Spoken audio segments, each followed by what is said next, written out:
Hi and welcome to the Journal of a Marketing Agency. Listen in as we chat about challenges we faced, Insights into the latest marketing topics, and thoughts on productivity and growth.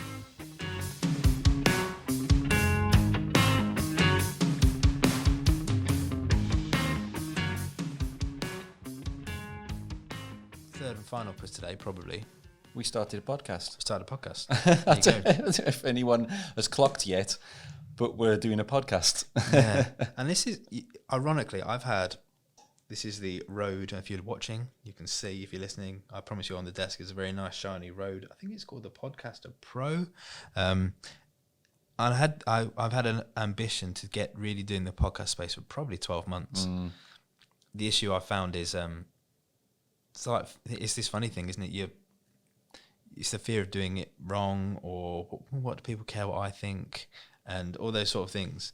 And I think what's changed more recently is working, and obviously Simon now working within the business as the creative director. Podcasts on your own are hard, unless you've got, I think having just what the purpose of this podcast is, if it's conversational. We're not going to say today we're talking about X. We both make notes throughout the week of things that have been a problem, things that we've learned, YouTube videos we've watched that have helped. It could be anything really. And then we're just going to talk about it. Yeah. Without structure, without planning per se. We're just going to turn it on and go and press go. I think that for me, that's a more comfortable way of doing this because it is very difficult. It's a real skill to be able to just sit down on your own, talk to a camera. Obviously, we watch quite a few podcasters, YouTubers that do that. They do it really well, and you take your hat off to them. But actually, a lot of the most engaging podcasts for me are conversational ones because I think there's a level of uncertainty, but things that are uncovered, discussions and revelations that suddenly come through, and rather than kind of reading off a script, and I think that's probably why Clubhouse, which I'm sure we'll talk about in coming weeks, why Clubhouse is taking off, was taken off to a point certainly, because it's very loose, unscripted, reactive conversation that actually people can dip in and out of, and when people listen to it, they feel they're part of it because it's so raw. I think it's it's authenticity, isn't it? Yeah. Anyone can craft a very great piece of copy. Yeah. For example, and if you're looking for new work, new clients on LinkedIn and you can craft something that sounds brilliant, but they don't really know you or who you are. Yeah. I think that's key. And the main reason, again, I hope people will be able to learn from this, is the plan is you could either be listening to this, you might be watching it, hello camera, we have a camera running, you may be reading the transcribed version of it, you may be reading a clip from it, in terms of a text, it could be you've seen an Instagram post with something that we said with a short 10-second clip. Yeah. The beauty of a filmed podcast is it gives you a long form piece of great content, hopefully, which you can then put across multiple platforms and edit in many, many ways. Because we could spend a lot of time doing marketing content about X, Y, and Z, or we could just have a conversation and record it and put it out there. Yeah. And that's the difference. Yeah. You spend far too much time thinking and curating and planning, or just talk about it. Yeah. Well, we had the conversation. Obviously, we probably sat here for about 15, 20 minutes writing what we think was going to be the intro and the outro and things like that, and then we kind of said, just to start talking, let's just go, and then we might just put something in later because because it's about keeping it authentic. Yeah. And I think people in business, especially, always work with the best. Like, say if I'm working with an agency partner, or I need an extra videographer for a project, it won't necessarily be how good a videographer they are. It'd be the person that I like working with. And I think you can, God, how many people watching this think, God, they're like a pair of idiots. So maybe this is having a very negative effect, and if so, apologies. But actually, you can get an idea of the person. So when you do then pick up the phone and say, hi, Rob. Yeah. I saw your podcast. Or hopefully already they've got a feel for what we're about, who we are. Yeah. Who knows, we'll probably talk about our family along the way, what's important to us, life experiences. So hopefully you get a more interesting picture of the person. Yeah. Because, we are very good at what we do, But that's not the only reason someone would want to work with us. Yeah. It's about, they're nice people. Yeah. And it goes a long way. Yeah. And I think for anyone, if you're an accountant, there's accountants plenty. Yeah. You know, I work with my accountant, Anne, because she's not only a great accountant, her and her team are lovely. Yeah. And I imagine, Anne, if you're watching, you need to start a podcast. But, you know, with Anne, for example, maybe she should. I will recommend it. But if she had a podcast of her and Lucy and the team chatting about VAT returns are due this week and what would you recommend to a business to do that? People can choose lots of accountants, but actually I might work with them. Yeah. Yeah. They seem like nice people. Yeah. Well, nice. And then you're more likely to pick up that phone. Yeah. Maybe choose to even bypass email. Because again, I don't like this world we all live in. It's very transactional, you know. I'll inquire, dear such and such, I'd like to inquire. Yeah. I think if you can hear someone's voice, you see them, you might be inclined just to pick up the phone and speak to them. I think doing this podcast was a really clear choice because,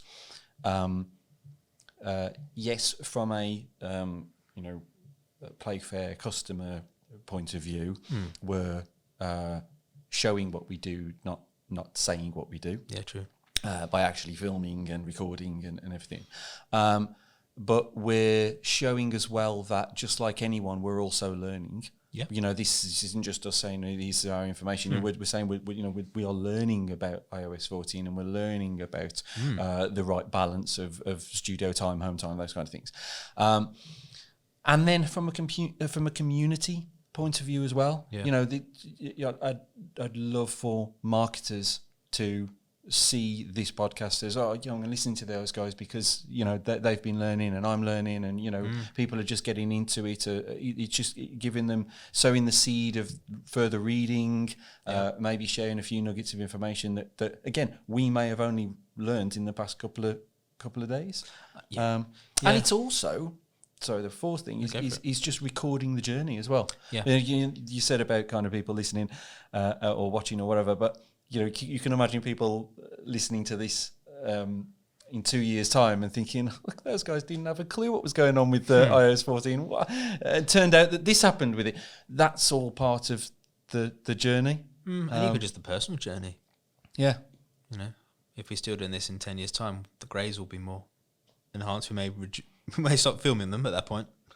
So we'll consistently look back and see how we're getting older. How the pressures of running a business age you. Yeah, I think it's going to be an interesting. Already, I've enjoyed this. It's been good to chat about things because sometimes you do the reading, I do the reading. We apply them to the projects we're doing. We don't always sit and talk about it at length.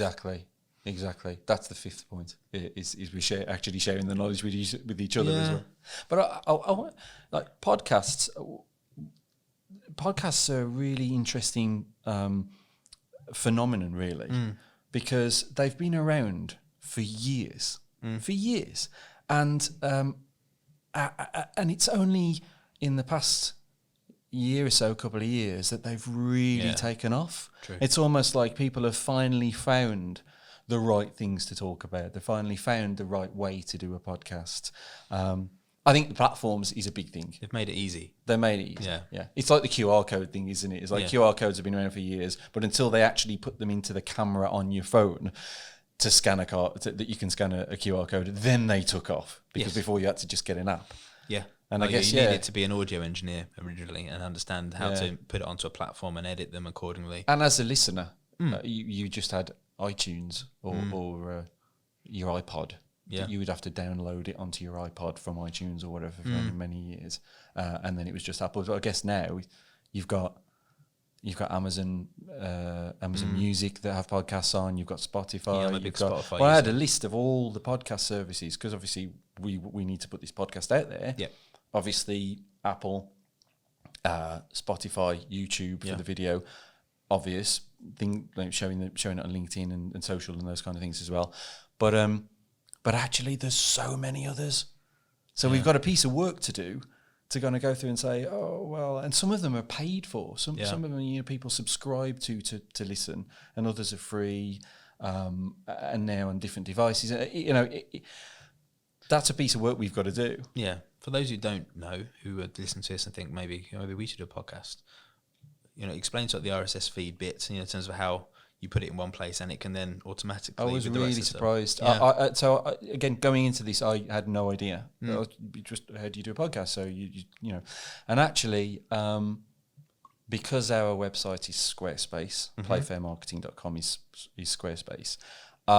They have a function in there where you can push a podcast out. So actually, you host your own podcasts. So it's not hosted on Apple servers or Spotify servers. Because I just went into this thinking, oh my God, every week we've got to push it out to all these different people. But it's automatic. You just put a new episode up. And actually on Squarespace, you create a blog page. So you create a blog, and each episode is a blog entry. Yeah. And so, and within that blog entry, that individual post, you upload your file. Yeah. And then, there's an RSS feed, which is like a news feed that you just enter into the various podcasting publishers, and they just serve up the latest episode. Sometimes it takes a bit of a while to synchronize and whatever, but quite surprising. The only things that you change on, like, say, the Apple podcast side or the Spotify or whatever side is things like the artwork for the for the cover for your podcast. But I thought that was fantastic, because that just makes it really easy. Every time we do a podcast, new blog post, title of the episode, drop in the audio file. Obviously, we want to transcribe it as well. So we'll probably have the blog, we'll have the blog shown as podcast on our site, so people can go to playfairmarketing.com and they can watch previous or listen to previous episodes. But yeah, it's a clever system, and I think I don't know whether it's always worked that way. No, it hasn't always been so simple. So I think again that's probably another catalyst for the growth of podcasting. But I was reading it's still, for those that want to try and do it as a career, it is still massively underfunded. Yeah. That you can't get the revenue that you can get from, say, doing YouTube videos or something like that. You are much more reliant on, on the way. Sponsors and those sorts of things. Listens on and subscribers on a podcast platform don't quite correlate at the moment. So again, even some of the big podcasts that we listen to, people like Tim Ferriss, they'll have extensive adverts. Jay Shetty as well will have extensive adverts and sponsors of the episode and long-term partners they work with who are funding their production of the podcast because they can't rely on the platform per se. I think I don't think people mind sponsors on on podcast things, because without them the content wouldn't be there. Well, the good thing is with people, say, like Tim Ferriss and Jay Shetty and some of the big podcasters, they often use those. I think that's important. Those products. Yeah. So they their message about the service or the product is, I'm listening to Tim Ferriss because I respect him. I respect his opinion. I think he's got a lot of value. So if he then talks about a product and advertises it in his own words, I'll say, oh, well, he knows what he's talking about, so I'll probably go for that. So that's, for advertisers, that's very good. Yes, because you're not. You're being selective over the brands and the products you're sharing if it's a sponsored. Yeah, but I think for anyone who is looking to do a podcast as a career or to make a living from it, I would say, I think if you can record it as well. We're not looking particularly to make money from this podcast. It's all about access for us. But I think if I was to start a podcast as an enthusiast, as a career, I think I would make sure I recorded it as well. So I had that second platform of YouTube. Yes. Because I think even though the revenue from podcasts is going up, it's not quite there yet. Yeah, I think it's just it's an opportunity to meet new people as well. I don't envisage it will always be this. Sometimes about you talking to someone you've met. We're not really meeting that many people still. Yeah. But if you've been at an event and you've met someone who just seems to be like an email marketing Jedi, we're good. But if you met someone who had a new insight you'd never known, well, you can chat with him on here. Equally, if I meet someone in a different field, or it could be something about productivity, or, we're big on all sorts of different things. It's not necessarily marketing. That's what we do. Yeah. But there's so much more to you and I than that.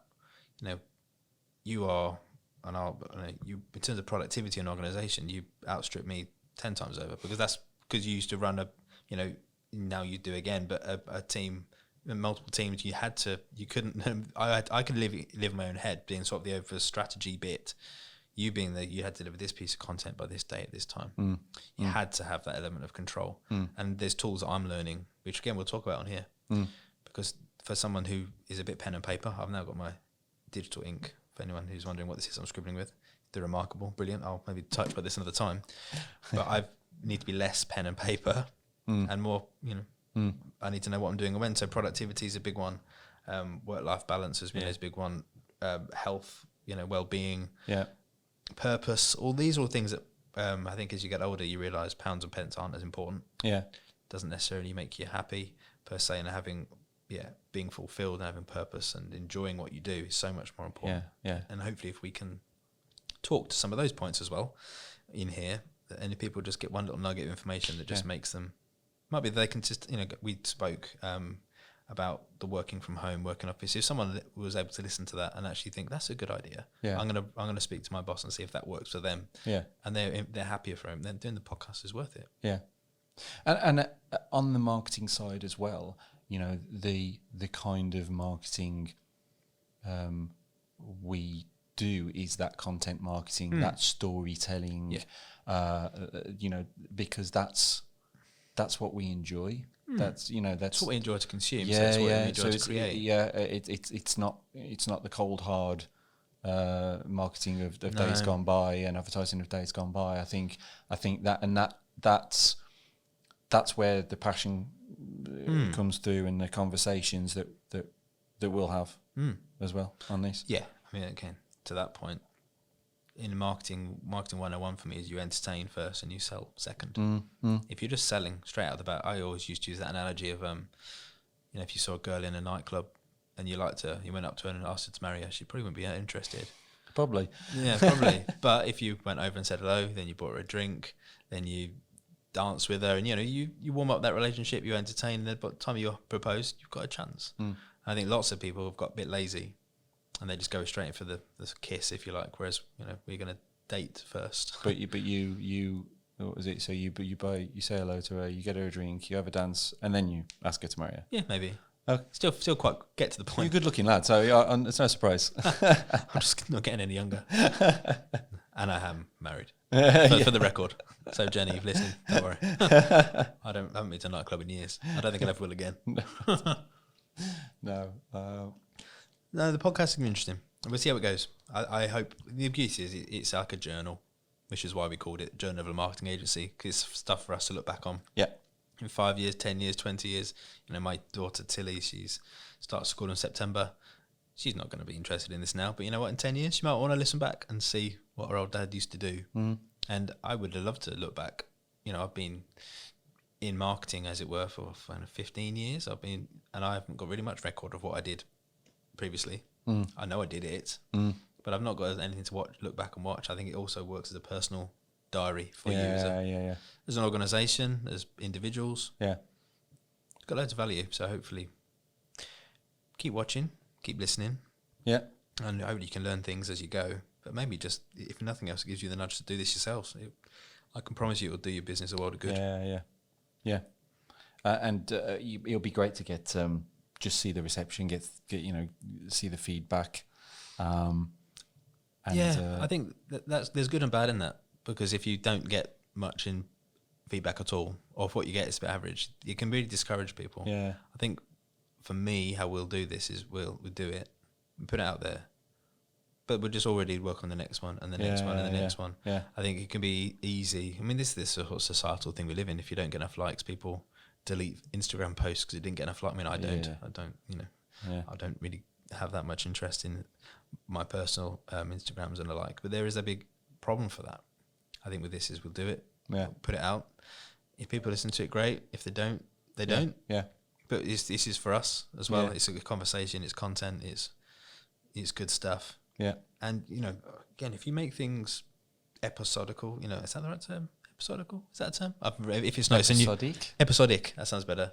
If you make episodes, if you make episodes with it, it just means that, you know, you might go, again, for anyone, if you're a gardener, you run a gardening business and you start a gardening podcast, you might go for 2 years doing very little reach, but then you do one interview with one person, or there's one certain way of growing a carrot. I'm really speculating, I don't know about it. But that one could be the one that suddenly gets you noticed and the right person shares it, and your reach we've seen that balloons. time and time again, haven't we? Yeah, it's about being consistent and doing things week in, week out, and don't expect that magic shot anymore. That silver bullet, as they say, doesn't really work. It does work for some, but very rarely. So it's about being consistent and being yourself. And that's about it. Bringing in value, and that's what hopefully we're doing. And then we need to find some more things to talk about. Thank you so much for listening to the Journal of a Marketing Agency. Please rate, like and subscribe, and catch up with past and future episodes at playfairmarketing.com.